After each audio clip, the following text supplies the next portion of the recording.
Hope everybody had a same delicious lunch that I did, and actually got dessert. I missed the dessert.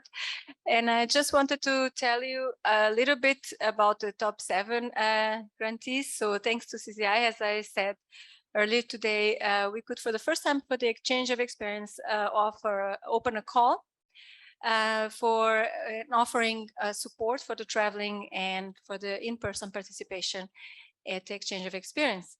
So we had many, so almost 40 different and many excellent applications from several corners and continents, not all, I have to say, I can talk about it a bit later.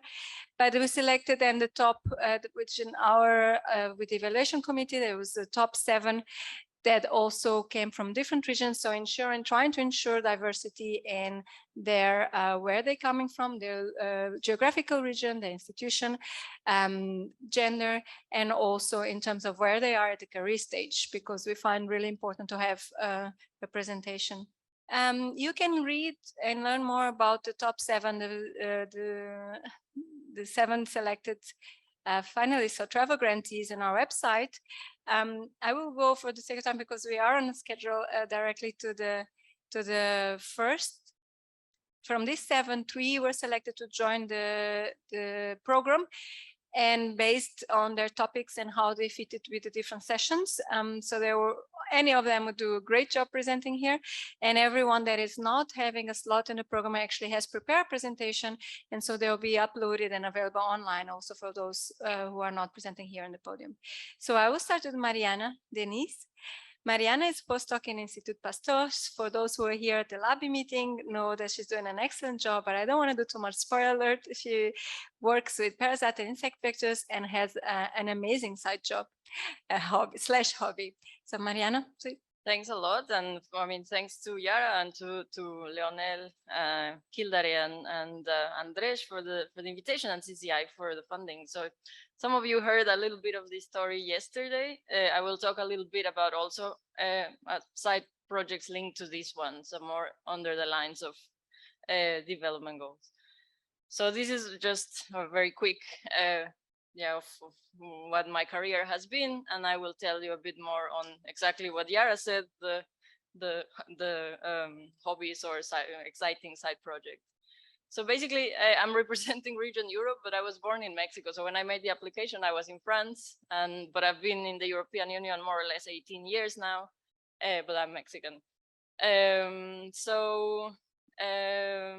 Yes, the origin of the story, as some of you heard yesterday, was the idea to give visibility to scientists in Latin America, what is being done, and not just from the scientific point of view, but also from the personal point of view, to create, in a way, role models for these and future generations.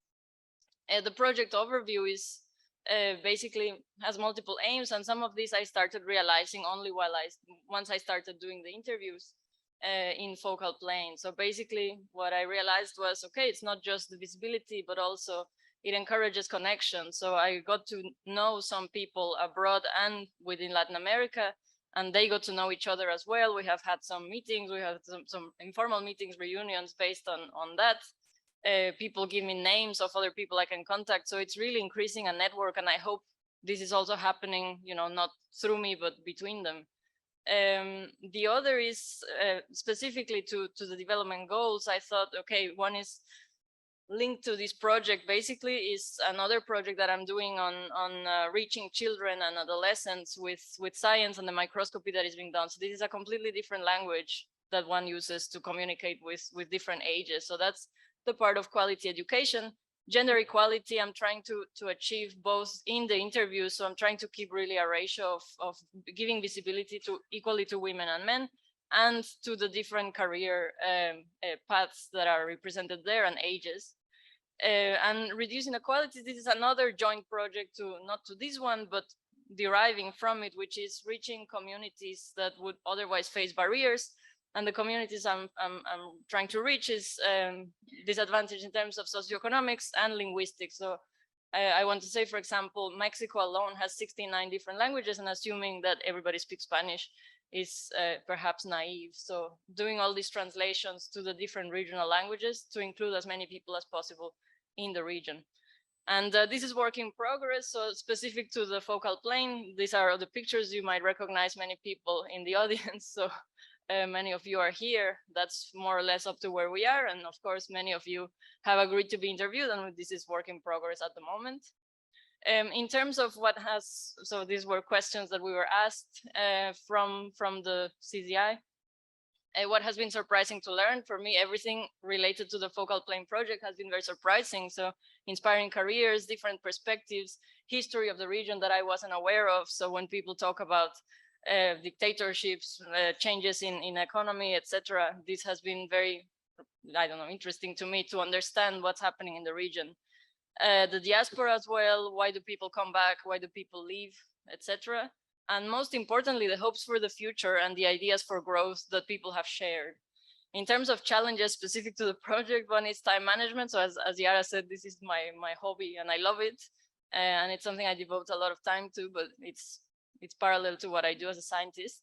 And the other is coordinating time with the participants. So just as I do that, they do that too. So many times it's difficult to find times that fit. And if we are in different time zones, sometimes this is also like, no, that's not a suitable time. What I have found most helpful from the GBI community is the willingness to participate and devote your time to this project. So from the Latin American community that have been participating, from the global community also, everybody that has been reading the interviews and has given their feedback, this has been very helpful, and I hope it has reached that point of giving visibility.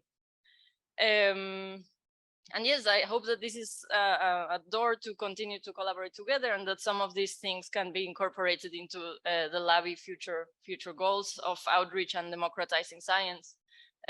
Of which I think science communication and visibility are important points. What help do I need to bring this project forward? Your involvement. So everybody that agrees to participate, everybody that gives names, this is excellent. So all the networking. And with this, I'd like to thank, so I had 5 minutes, I tried to stick to that. Many thanks again to the different LABI members that invited me to be here. To Yara, who contacted me and told me about this meeting, from Focal Plane, who has been very generous with the space and with their inputs and helping me to make the website and so on from scratch. So that's Mate and Sharon. Yes, and to, of course, CZI for the grant to be here. And thank you for your attention.